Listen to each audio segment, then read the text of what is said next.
See, you look so serene. You don't look anxious at all about funding. So let's now hear your response, please. Thank you very much, the convener. When you sit to your left, you have our dear Reverend Father, and to my right, I have the IG, and just over there, I have some of our ISIS members. You also have political parties members. So maybe that accounted for my calmness. I want to appreciate the chairman, who is represented by the convener of the National Peace Committee, our dear Reverend Father Hassan Kuka, Matthew Kuka. Thank you for this opportunity. For want of time, I would have loved to appreciate everybody, but members of the NPC, leaders of civil society, leaders of political parties, especially the IPAC chair, and the Inspector General of Police and members of ISIS that are here.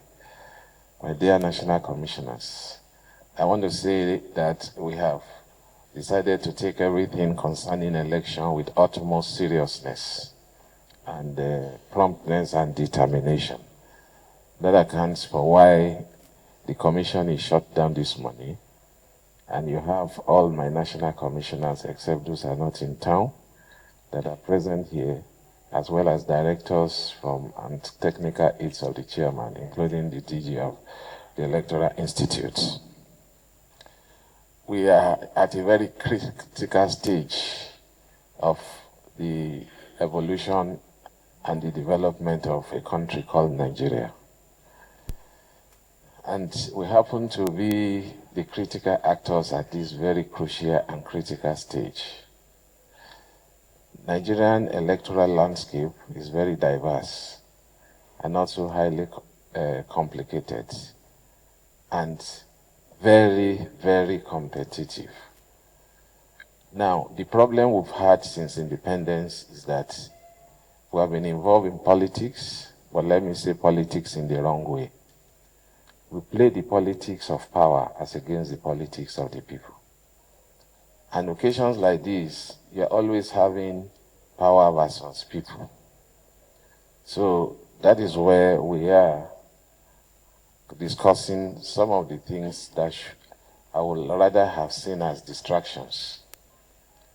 At this crucial stage of Nigerian development, which is just how to break the level of underdevelopment and get counted among the developed nations that we are supposed to be, we still find ourselves bogged down with issues that ought to have been muted several years ago.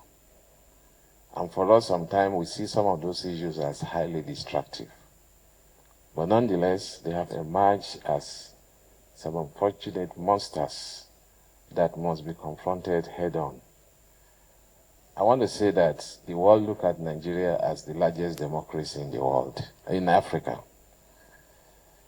India will prize themselves as the largest democracy in the world. We concede to that. Now, I want to appreciate something that came out this morning. Today, I'm happier. Every day you wake up with headache because of the Malaysia that is becoming enlarged and seeming to defy every solution. But sometimes when you have an engagement as this, we had 2 yesterday at the same venue, which to a large extent was able to bring out some basic imperatives, especially in the journey towards the 2027 election. Now, I'm happy from the analysis of Barrister Asabe when she was rolling out distribution of electoral offenses, misfeances, and misconduct. INEC was not alone.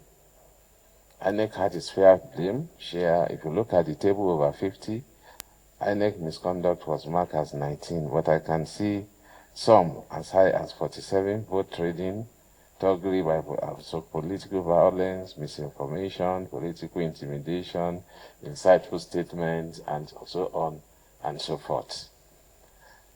My belief is that constitutionally, INEC is the custodian of Nigerian democracy and elections. So whatever comments that are made, I don't get angry. I take it and we try to dissect it as a commission, to process it and see how we can improve. So Nigeria belongs to everybody, and INEC is owned by everybody, including all the political parties. So when comments are made, we don't take them for granted, including those comments that have been made today. Because according to Bentham, a leading philosopher in law, and he said that law is about the greatest happiness for the greatest number. So if the greatest number are aggrieved, there's no responsible institution that will shut its eye. And no government should shut its eye to an aggrieved Nigerians. So that is why INEC will continue to improve on whatever we have right now to ensure that we have a free, fair, and credible election. You know what? If you have a fair, free, and credible election, it will situate in place the concept of legality and legitimacy. Now, we strive more towards the concept of legality. We don't bother much about legitimacy. And I believe that what all of us are striving for is because somebody came and said, Prof, if you conduct an election and the incumbent wins, you have not done a good election. But if you conduct a good election, if you conduct an election and the opposition wins, that is when you will be commended. I say, wow, is that the mindset? I believe, on the other hand, that what Nigerians demands is that let the process be so transparent so that whoever that emerges will not only have legality, but will have legitimacy. I think that is the whole concept. And if we begin to retune our mindset, because some of the major problem we have in this country is our wrong mindset and also lack of patriotism. No matter what, all of us should strive to see how Nigeria will work. There were times when countries like India, Malaysia were behind us, but today they are ahead of us. Some of them even came to borrow from our own economy. And they have gone ahead. So what is wrong with Nigeria? And there is a symbiotic relationship, a nexus between democracy and development. So, having said this, today I have seen a great stakeholder engagement. I saw one yesterday, which is now trying to address this problem genuinely and patriotically to show that let's not just leave INEC alone. Let's also see how we can advocate for INEC. Let's see how it will be well for INEC, so that if it is well for INEC, we know it will be well for Nigeria. Therefore, I want to just give a little brief of so much has been said. And INEC in preparation, because all that we are here for, yesterday we were looking at the Electoral Act. And to be honest, I have to commend the organizers, especially the NPC, and the civil society for what they did yesterday as well, by setting the tone for a discussion, an immediate reaction to the legal framework that has just been put in place. I am happy when I met with the leadership of the CSO in my office on Friday, some selected. They asked me a question, you have released the timetable, have you seen a signed electoral act? And I said, yes, I've seen it. If I didn't see it, I would not have issued a timetable. But the timetable had to be issued so that political parties will know in ahead what has confronted them. And we have received immediate reaction that certain things are impossible, legally impossible. And of course, if there is a legal impossibility, what do we do? Those are things. It's not as if INEC just sat down. Even the first timetable that was released, we were at the verge of not meeting statutory deadline and timeline. And the commission met and said, we cannot continue to fold our hands and arms and say that we are waiting for a new regime. And the extant law prescribing 360 days will come and go. I warned my commissioners, Nigerians will not forgive us. So we decided to issue the timetable on the 13th of February. And that timetable we issued was anyone can just carry the Electoral Act, for God's sake. You can work it on your own. Because times are prescribed. So whatever we have done in the timetable is nothing but as prescribed by the Act. So working with the Repeal Act, that was how we didn't even have a choice than to just fix it the way the Constitution and the Electoral Act has provided. When the new law was now enacted on the 18th of February, and I can tell you, I have advised the National Assembly, the clerk of the National Assembly, whatever it will take them, let this law be made available. Because what is I heard now is that it is being gazetted. And why I did not push much, sometimes we do a lot, but we can't talk too much, is that I recall, Mr. Chairman, sir, my distinguished commissioners and CSO, there was the late Justice Nikitobi. A senior advocate has cited the provisions of an electoral act, and he referred to a subsection 9. Milord Justice Nikitobi referred to his, I don't have subsection 9 here. Which one are you using? And he said, I have the gazetted law. But my Lord Justice was using the pirated copy. It was then in the court, even at that level. So that is why restraint is so important. And I have been assured that by today or this week, they will be able to have gazetted copy ready for the public. So it's not as if INEC is just sitting down, we are not doing something. Because I have seen that it's beginning to cause some agitations. And so my own advocacy is even for a simple language legislation, provided always, whereas, and all those things. Should not be, let it be simple and even translated to the major languages so that everybody will know. I know the information and misinformation era would stop. Now, I want to just brief very quickly on what we have been doing. Since I took over just about 3-4 months ago now, I have had the privilege of conducting 2 elections. And in the history of INEC, I was told, except Professor Jega, that had to come in and conduct a general election. But he had like 9 months to even do that. I didn't have more than 2 weeks, up to 2 weeks, to conduct an Anambra election. And now confronted with FCT election. So within this short time, what we did was to study the landscape, legal landscape, political landscape, and even the electoral landscape. And we felt that we should begin to address some basic problems that confront our electoral system, one of which is lack of trust. I go everywhere, people say, we don't trust you. I say, thank you. We will have to strive and work extra hard to ensure that we rebuild the trust of the public. And in fairness, some people say it's because of the past. So we continue to be haunted by what happened in the past. Maybe we didn't give enough information. And that is why when concerns are raised, I try to respond so that people will know nothing was done deliberately. And again, I've noted, like I told my commissioners, Nigerians are expecting 100% or a perfect election. So we also have to do what?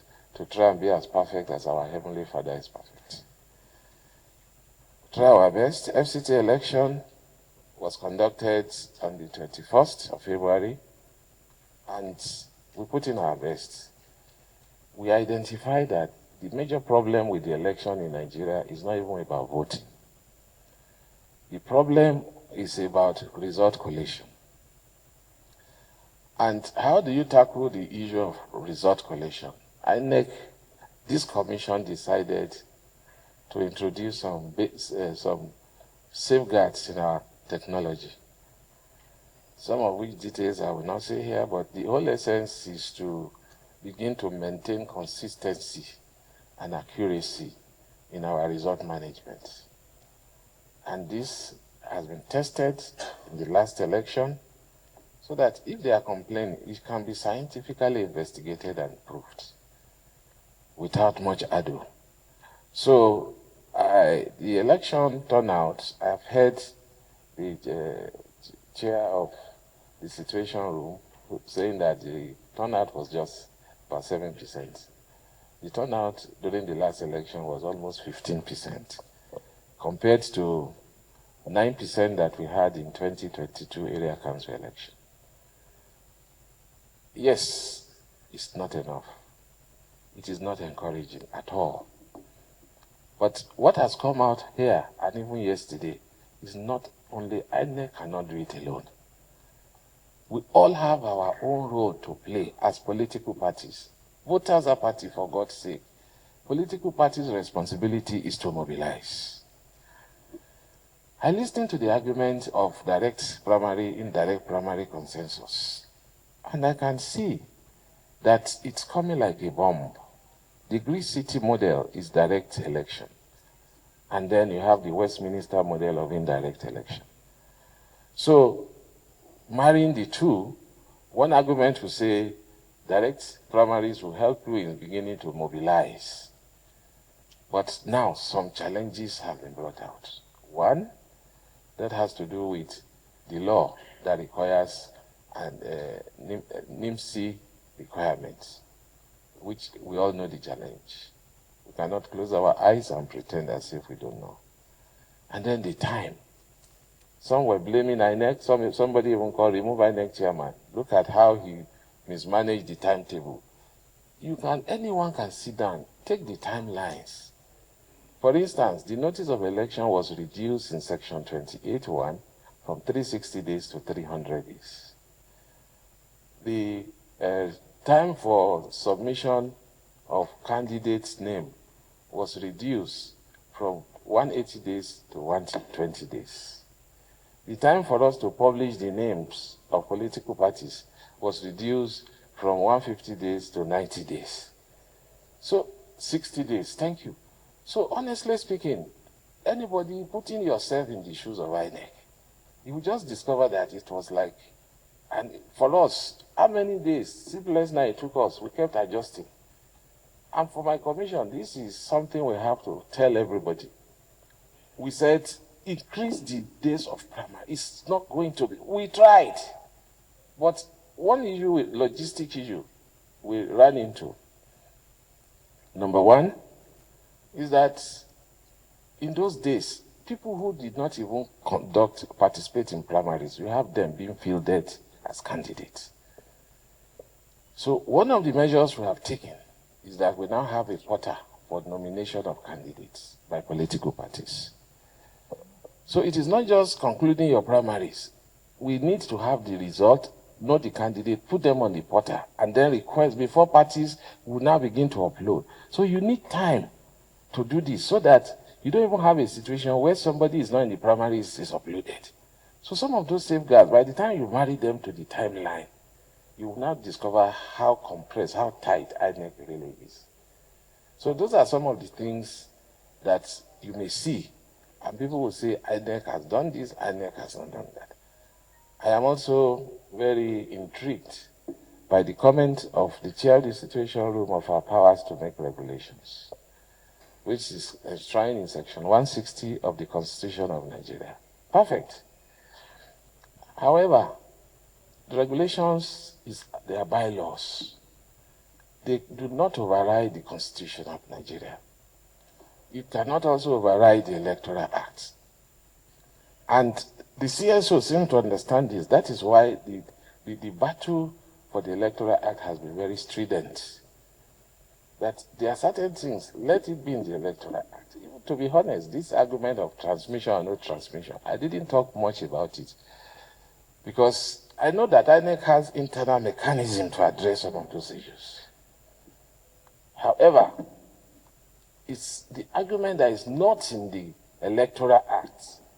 If that is what the people want, fine. Let it be in the act to protect INEC, to protect everybody, isn't it? And so there is what they call a proviso that is now causing rage and problem. And I said that proviso, I pray it will never happen under my tenure. Yes, because a lot of people have raised concern on incident form. It's different. Incident form is anachronistic. We can never go back to such an era. You can see from FCT election, results were transmitted. But I explained that my only concern is for us to have an idea of what you mean by real-time transmission. And we also need to be clear that it is possible to transmit results from everywhere. Because even where you don't have internet, you can have these satellites that can do that. But even on FCT that you have the internet, we just did it. It is not every time you transmit results that it will get to the server, to Iroele, the same time it's not. Some will go, some may not go immediately. So, and somebody watching, oh, it has gone, I have not seen it. Oh, manipulation is going on somewhere. So that we just use some of those understanding. We need to understand how it works. As for regulation, this week we're already going to have a retreat on how to look at our regulations again, so that it will bring some better efficiency into the system. I have been overwhelmed by complaint of the overbearing effect of political actors, especially the last FCT election, the lockdown. I'm happy the IG is here, the representative. Some people have accused INEC of not doing anything. But that is not true. On the day the lockdown it was even almost getting to the time of the lockdown. We made contact, including to the IG through the CP here. We said no. You see, what is happening? We don't want anything that would distract voters, and we got assurances. This morning, that was the first thing I asked him. He said, yes, they took measures. And he was explaining those measures to me to ensure that everything went well. I said, fine. But as a commission, we had escalated the concerns. And when we have, I'm just talking of the signed electoral, when we have concerns like that, if you come and speak out, sometimes it will be taken as if you are taking side. So but there are things you do on your own as a commission, just to ensure that when you hear the comments, the views of people from all strata, you try to address them officially. So issue of disinformation is also very key. I recall immediately after the election, the DG of NYC visited my office, and he said he was very worried during the election because they were calling him that coppers were being attacked and killed. Then he had to send his CO to some of those places, and he discovered that it was not true. Then the next thing was a video that was sent to him of bloodbath of coppers in some areas. Then he had to send a contingent. They discovered it was also not true. And when they came back, he ordered a head count and discovered everybody was complete. So somebody now pointed out, the video you are showing us was Bayelsa Bayelsa of 2023? And people were spreading it as if there was mayhem in FCT election. But nonetheless, we noted some few areas of disturbance, especially in Kwali, and then in Kuje. And also we heard that even a member of ADC was killed during the election. So some of those things, we are looking at them. But as a commission, before the election, we had called ICES meeting, we called stakeholders meeting, we discussed everything relating to logistics, even transport owners. We discussed with the security, even with the National Peace Committee. We had these discussions on how to make the election peaceful. We identified those high security risk areas. And there were maximum deployments, from the ICES committee. So we did our best, but let me say that there is no election that is perfect. I will continue to improve on whatever we have noticed. I think I've talked about the timetable. I've talked about let me talk about Ekiti and Osun election. Everybody is talking of 2027 election, the roadmap to 2027 election.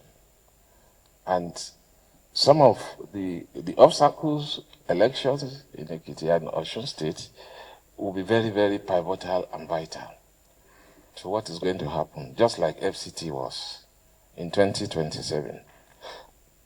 One of the major things that bothers us is the issue of even a valid voters register. And even, was it at yesterday's event, somebody was still talking about people who are already dead and they are still on the register. A lot of duplications on the register, and so on and so forth. So as a commission, this is one of the major activities that we are kickstarting as soon as possible to ensure that we have an authentic voters register. The FCT election, somebody said, how come you had 98% collection of PVC? Those are the people that registered newly. We're talking of that percentage in terms of those new entrants.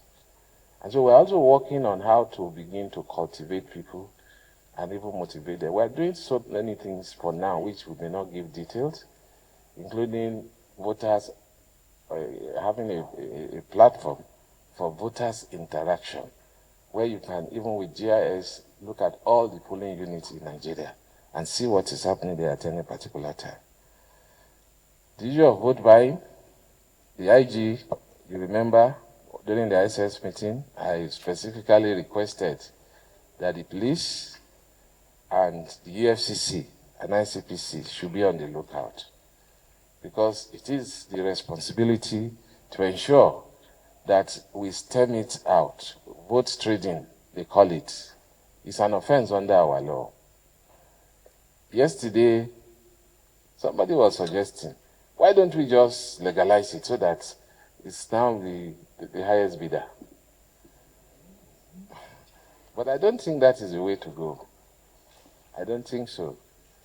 And I'm happy, in the FCT election, we cried out, and people were arrested.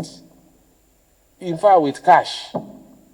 So our appeal this time around is, let us have the result of the investigation, so that we'll do something concerning it. Appeal to EFCC again, appeal to the police. Let's have it. They'll be prosecuted.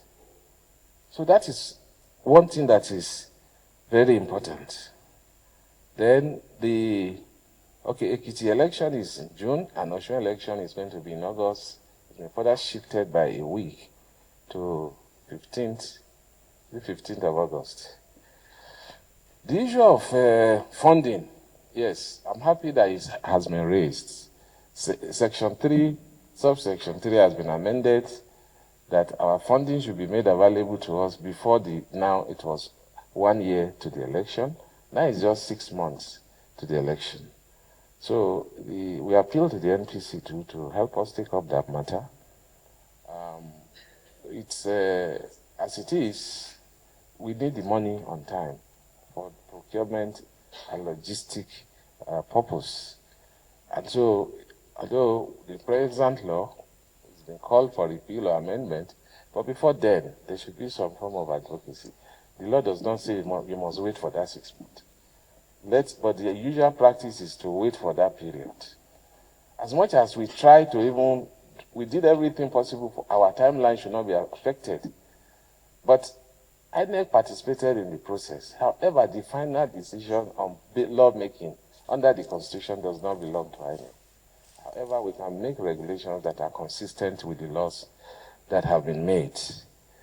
Issue of technology is also there. We will improve on it. If we begin to think of a new technology now, technology requires adequate testing.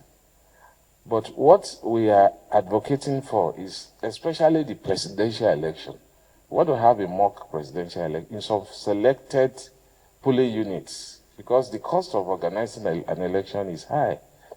So we want to pick out polling units so that we can test it in interstate. I've been assured that it will work, but not just that assurance alone. But let me see it working, like we did during the FCT election. Logistic and our transporters, we've not gotten what we desire, and we're looking at other models of logistics. Voters apathy has been said, so for us, we appeal to the National Peace Committee to help us in the area of building trust.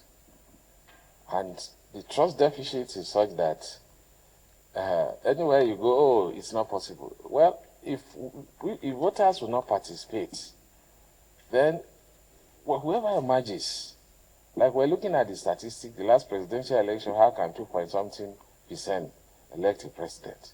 Yes, but it is also in our own interest that everybody continue to participate. We will get it right one day. We'll be able to meet up and have what Nigerians desire. So without much ado, I want to thank again that you help us in the area of building trust, in the area of disinformation, ensuring that that is tackled, building patriotism, as well as mediation between government, CSOs, INEC, in some cases, to ensure that conflict is minimized. There must always be conflict because they are contestation. Thank you very much, sir.